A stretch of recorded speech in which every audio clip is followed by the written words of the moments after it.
thanks to TSIA for having me back. It's always great to be here and see so many familiar faces in the audience. I also want to thank all of you because virtually everyone in this room is a Salesforce customer, and I really do want to thank you for that, especially if you joined us last week at Dreamforce. That's a big couple weeks.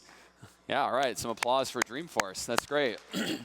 If there's ever anything I can do to help you with your Salesforce experience, please don't hesitate to reach out. I really mean that. I've got my email up here on the slide, and you can always find me on LinkedIn. So we're back in Las Vegas, and I realized when I was flying in on Sunday that it's been almost exactly 30 years since I first came to Las Vegas. Now, I've been to Las Vegas dozens of times since then, but I had the same reaction on Sunday that I did almost 30 years ago, which is, how is this place possible? It's always so amazing to me. I'm sure some of you have that same reaction. I was flying in, and there was still a little bit of light, and I looked out the window of the plane, and there was just this endless horizon of nothingness, literally nothing. And then all of a sudden, there it is, this oasis of neon rising from the desert floor. And I'm always just kind of amazed by that. And I was thinking, you know, it hasn't always been this way. If you go back in time 100 years ago or so, there was literally nothing here. There was no reason to come to Las Vegas. It was a place you might pass through, but not a place you went to. And now there's 40 million people a year who happily visit Las Vegas. There are pools and fountains where there should be no water. There's palm trees and buildings where there should be no shade. And there's even a glowing sphere where there should be no power. And it's a really good reminder of what is possible with some vision and determination and a whole lot of grit. You can overcome even environments that have the harshest of constraints. And that's really the key, overcoming those constraints. Now, this room, full of service leaders, we know a thing or two about constraints. In fact, we know about all the constraints, right? We've got budget constraints and headcount constraints, supply constraints, legal constraints, technology constraints. We are the masters of constraints. And all these constraints have led us to be really good at juggling and managing our operation in faced with all these constraints. We ask this question, which customer? This is the question that we are forced to ask because of all these constraints. It's kind of like when somebody asks you who's your favorite child if you have multiple kids. Like, you don't really want to answer that question of who's your favorite customer. We love all of our customers, but the reality is because of these constraints, we love a few of them just a little bit more. We even have motions. We use these words like scaled motion. Well, what does scaled motion really mean? It means that's how we're going to deliver service to the customers we don't like quite as much as the others. We don't really like to say this out loud, but that is really the truth. Now, in this era of AI agents, I think we're presented with a new opportunity. Instead of asking this question of which customer, I think it's time for all of us to ask a slightly different question. Let's roll the film. The two most powerful words in the world that we know are, what if? And today, thousands of organizations are saying, what if? With the power to act on those words like never before. What if you could empower every employee with a limitless digital workforce? One that listens, learns, and acts all day, every day. Well, this isn't some far-fetched science fiction fantasy anymore. No, it's happening right now with AI from Salesforce. It's called Agentforce. Agentforce turns your vision into reality. Think about it, a future where every student, client, citizen, and customer experiences the best service possible. And your people? Well, now they're free to focus on the work that matters most. And all you have to do is bring your dream. Imagine that. What if?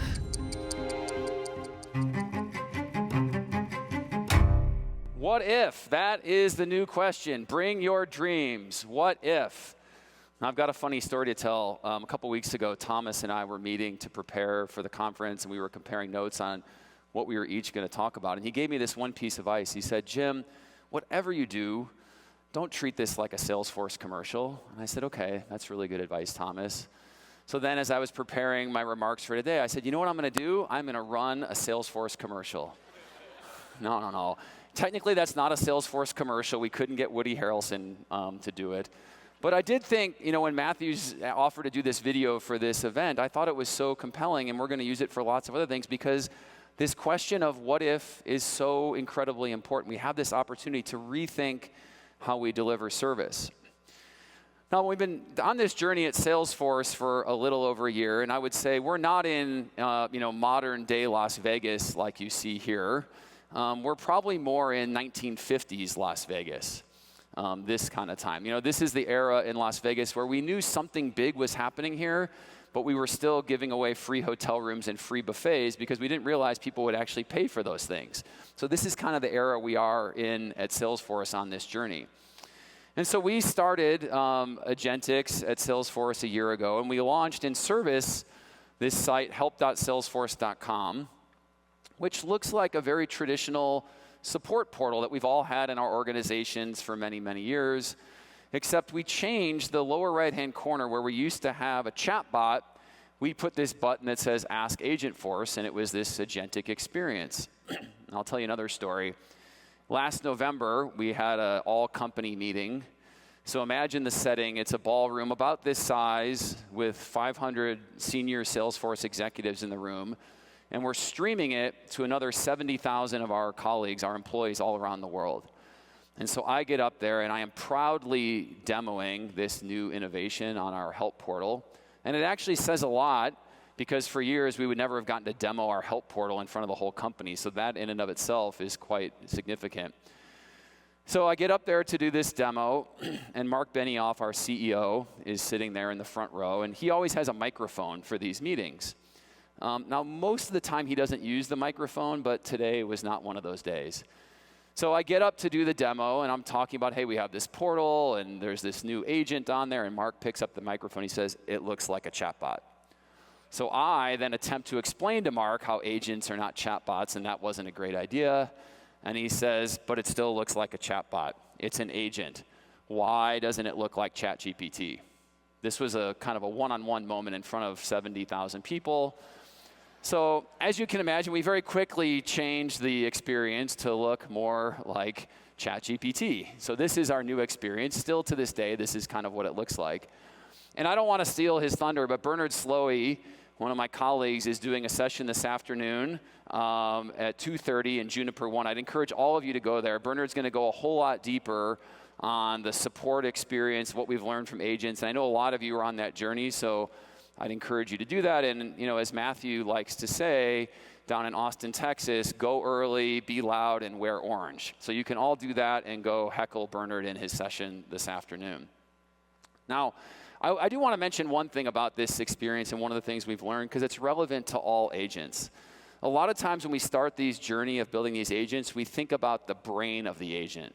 We think about feeding all the content in and putting all our product documentation and structured and unstructured data in there, and that is really important.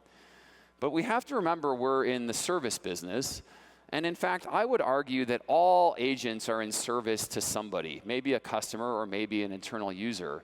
So this notion of thinking about how to design your agents to truly serve is really important. Sometimes I describe it as your agents need a brain, but they also need a heart. Don't forget about building the heart into your agents. And we learned some of these lessons the hard way, which is why I wanted to share them. I actually pulled a transcript of a conversation from just a couple weeks ago I thought kind of illustrates this point.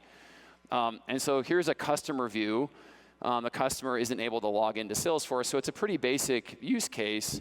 But if you look in there in the middle, you see how we've injected empathy. I can understand how frustrating this is. We didn't used to do that. We used to be very wooden, very robotic, but this is something we've deliberately designed. Don't forget to design service into the experience. If we go to the next screen on here, you'll see the support engineer view. So this is the internal view. And one of the things we've done here, which is really important, is pass context. So you see Shubham, who's our support engineer in Hyderabad. The first thing he gets is this conversation catch-up, which is an LLM-based summary of the entire transcript to date. That way, he understands what's happened. In this case, it's very simple. They're having trouble logging in. So he's able to go through this experience, deliver the solution for the customer, and get them on the way. Now, I've redacted all of the customer information on here for privacy reasons, but there's one piece of information I didn't share, which is the fact that this customer is based in Brazil. And so the customer was having this entire experience in Portuguese, which is a pretty big deal, because in the 26-year history of Salesforce, we have never had instant synchronous support in Portuguese. We've never had it, and now we do as of about 6 weeks ago. So if you see this experience here, the customer is getting their whole experience in Portuguese. The brain of the agent is only fed by English documentation. We made a deliberate choice at the beginning of our journey not to load all 750,000 pieces of content that are translated into various languages, but only to put the 212,000 that are English. So we only put those pieces into the data cloud to feed the agent, and that's what's feeding the agent part of the experience. But we didn't want to have an experience where the customer comes in as having a nice experience in Portuguese, and then all of a sudden when they need to go to a human, guess what? The humans only speak English. So we're also using LLMs to do real-time translation of the chat conversation so that the customer can have this amazing end-to-end experience in Portuguese. And that is a game changer, because in 26 years, even at the scale of Salesforce, we've really only been good at 1.5 languages, English and kind of half good at Japanese. But now we're delivering 7 languages. And the last thing I want to say about this is the summary of our stats here. We've done 1.9 million agentic conversations in the last year since we launched this. And like I said, we're really proud of the fact that we're doing it in 7 languages. By the end of the year, we'll be doing 20 languages, and we'll be doing 50 languages next year. But probably the most important stat on this slide is the one that you're all getting asked by your executives. What's the ROI of this stuff? Because anybody saved me some money with agents? And here's our answer. We're saving $100 million, which is over 20% of our cost structure in customer service, so it's very significant. And we're really excited to be reinvesting all of those dollars to do proactive things with our customers. The last thing I'll say on this is we publish our stats at the bottom of this page, help.salesforce.com. You can all go check it out anytime and see where we are. And there's a link there where we're always publishing content to share our learnings and where we are on this journey. And hopefully you're all using Agentforce, but if you're not, all of these lessons apply to any agentic technology you're using. So wanted to make sure everybody knew about that's always up there for you. Okay.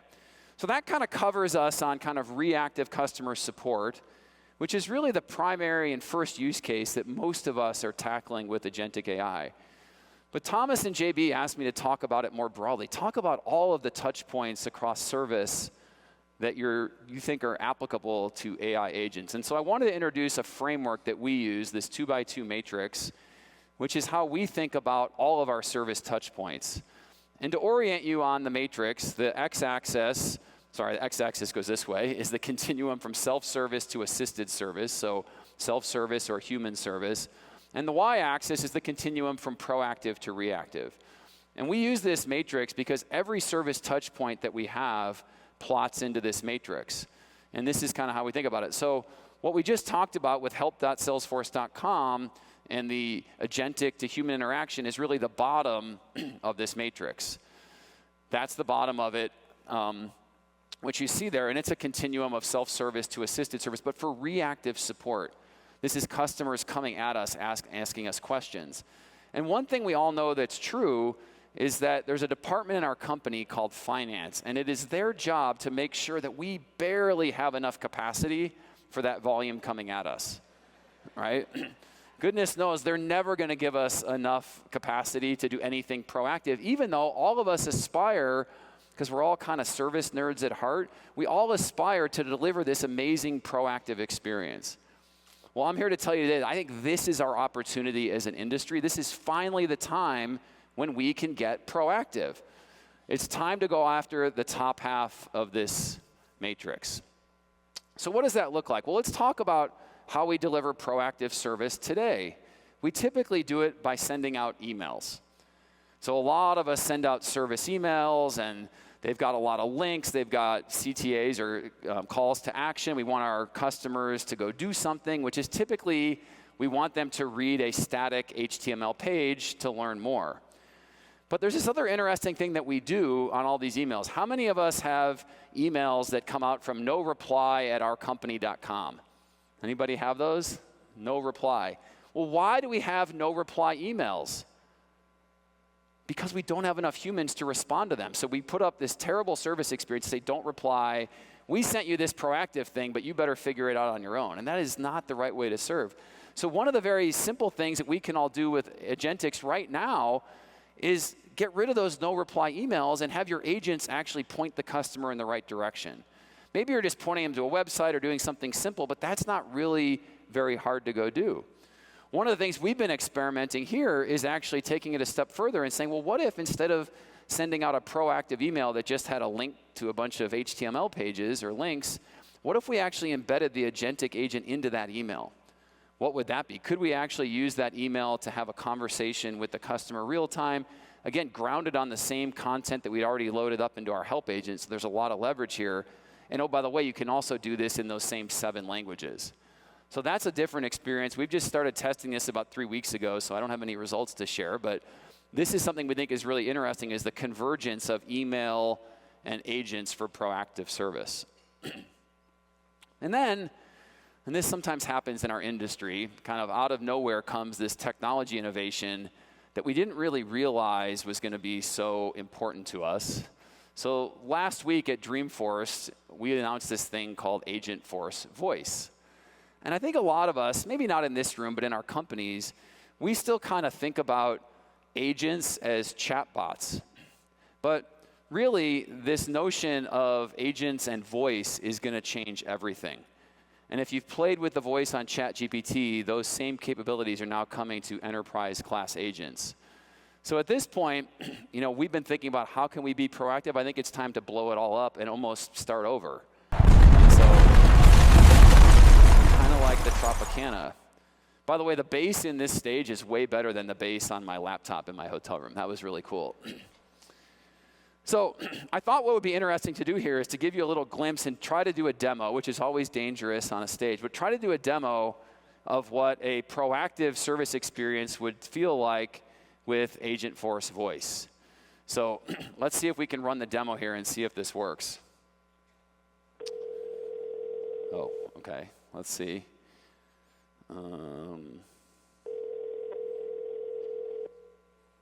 Hello? Hello, this is Jim. I'm in the middle of a keynote. How can I help you? Hi, Jim. This is a call from Salesforce, and we noticed that you were not using some valuable features that are part of your subscription, like Meeting Digest, and it would be great to explain it to you if you have a few minutes. Yeah, I would love to learn more about that feature, Meeting Digest. It sounds really valuable, but I'm in this keynote right now, so could you send me an SMS, and maybe we can schedule a time to go through it in more detail next week? Great. So that's the kind of idea, and imagine we have so many opportunities to be more proactive with our customers, to go drive adoption, all triggered based on telemetry. And oh, by the way, we can do that in all of those languages too. So just incredible. But the ability to be proactive does not stop there. Let's talk about some other use cases we all know and love. How about renewals? Imagine an agent that could help your renewals team summarize everything going on with an account. And I don't just mean the contractual things, I mean everything, the service history, the marketing history, any product purchases, sentiment from conversations we've had, and summarize all of that so the renewals agent could be more prepared going into that conversation. But that's just a renewals use case to assist the renewals team. What if the renewals could actually be done autonomously? How many of us have renewals, that long tail of renewals that we don't have humans to get to? I think all of us have that. So now we don't have to worry about that. That constraint is gone, so we can ask that question, what if? What if I could contact every customer 90 days before their renewal and have a meaningful conversation and answer their questions? What would that do to my renewal rate and my overall customer experience? Let's talk about professional services next. Imagine a scoping agent for professional services. We all do, when we start these projects, we'll interview stakeholders as part of a professional services engagement. But how many stakeholders can we really interview? 3, 5, 10? What if we could interview 100? How much better would our requirements be? What kind of service experience would that be? And how much faster could we write those requirements documents? And what about all the mundane tasks of program management, right? If you've ever been a program manager on a consulting project, you know you get endless questions of what's the schedule, where's this meeting, where's that document? And what if all of that mundane activity could be handed to an agent so the project manager could really focus on moving the obstacles that might delay the project? What would that be like? And if you're interested in this use case, a lot of this inspiration comes from our friends at Certinia. You should go check them out on the expo, and they can share a ton more about these professional services use cases. What about field service? I haven't had to deal with field service as a customer of a technology company since my days at Dell, but field service is an amazing opportunity for agents as well. What if on the way to your call, the field technician was getting a full verbal summary of everything we knew about the customer? Why am I here today? What's the history of the account? What am I here to repair or replace? And oh, by the way, the last 3 times we've made a call here, we've gotten a bad customer satisfaction rating because we didn't acknowledge the dog that was in the office, right? That level of detail, what can it do to the experience? And then, of course, there's things like scheduling and rescheduling some more. Think about what agents can do in that touch point. And then, of course, there's dispatching as well. Really, the takeaway here is, what if we could really cover the entire matrix? You know, historically, we're just given enough capacity and budget to handle the bottom of the matrix, but what if we could be proactive? I think this is an era for all of us to be proactive with these agents because the capacity constraint is gone. Now, the last thing I want to talk about is change management. If we're going to go introduce all this technology to our teams, there is a whole lot of change to manage. And some of you probably saw some of the headlines from Salesforce. Our CEO likes to do podcasts. He talked a lot about all the capacity changes we're going to have in our support operations. So you can imagine we got kind of a PhD in change management of how do you manage those teams when your CEO is talking about we don't need as much capacity, and they're sending these podcast clips around virally within our teams. Really, that's the key. And so when we've learned a lot about change management. There's 4 things I just want to touch on here. The first is redesign. And we've talked, this whole session's been about redesign and asking Matthew's question of what if. But what's really been important to us is asking that question of what if with your teams, with your frontline teams, because they see the world through a different lens and they have a different perspective of what if and what it can mean. And so when you do that and you bring them into the fold, you can do incredible things and you're going to have much different perspective and different ideas on the redesign. So do it with your teams. That'll help bring them along. The next one is reskilling. And there's a literal definition of reskilling, which is, hey, if I'm going to move team members from one job to another, they need to have those skills. But the other layer here that's important is we want all of our teams to be increasingly AI native. What do I mean by that? We've got to give them the tools. We've got to give them Gemini. We've got to give them Notebook LM. We've got to give them Grammarly for all their communications with customers. If they're writing code, we've got to give them tools like Cursor. Because when we give them these tools, then they start to think like AI natives, and they're going to be so much better at understanding why we're doing things, why we're transforming the organization the way we are, and they're going to give us other ideas on the first one of redesign because they're going to be more fluent in thinking in AI. The third one is redeployment. So there are times when we're going to have to go move people, move work, and this job is no longer needed because the AI has replaced that work. But we have so many opportunities, as we've seen with proactive service, to redeploy people and go do different work. And so one of the lessons we've learned here that's important is that redeployment is not the same as hiring. When you redeploy someone, you are actually telling them this is your new job. If you just think it's all going to happen because of internal mobility and hiring and open recs, you are sorely mistaken. So you have to be very deliberate and transparent when you are going to redeploy workers and move them to new jobs. And the last one here is rebalance. And we learned a lot about this in our help.salesforce.com example. A year ago when we started this journey, we went to our support teams and our leaders and we told them, we are going to reduce the amount of casework that you are doing as humans because we want to replace that work with digital agents and Agentforce. That is our explicit strategy. So we are going to rebalance the work. And here is what we were going to do. We see this incredible opportunity for us to be more proactive as a company, to deliver more and better proactive service for our customers. The only thing is we need the humans that are doing that work to be experts on our product. Well, guess what? All of you are already experts on our products, so here's how we're going to rebalance. The agents are going to take the simpler, more mundane tasks. They're going to free you up to go do proactive adoption work, and because you're experts on the products, you're perfectly qualified to help our customers adopt those specific features of the products. This is the act of rebalancing. And it kind of reminds me of the autopilot and the human pilots on the planes we all fly on pretty regularly. You think about this, both the autopilot and the human pilot are really good at their jobs, and they have really good capabilities. But when you put them together, they're able to deliver an experience that neither of them could deliver on their own. And this is a really key point with agentics. It's not just about the agent and taking human work and replacing it with autonomous agents. This is about a world where agents and humans working together, this is the key point, working together can drive customer success. So as you get on your plane to go home this week from Harry Reid Airport, I want you all to think about that endless horizon that exists just on the outskirts of Las Vegas, just beyond the city. The endless horizon that's there. And I want you to think about the truly exceptional transformation that happens when the constraints are lifted, when the constraints go away. When we don't have to be mired with this assumption that the constraint will always be there. For years, we just assumed there would always be a capacity constraint and we wouldn't be able to do anything. But now that capacity constraint is lifted. And when those constraints that we always believed were always going to be here forever are lifted, that's when the magic happens. That is when the impossible becomes the inevitable.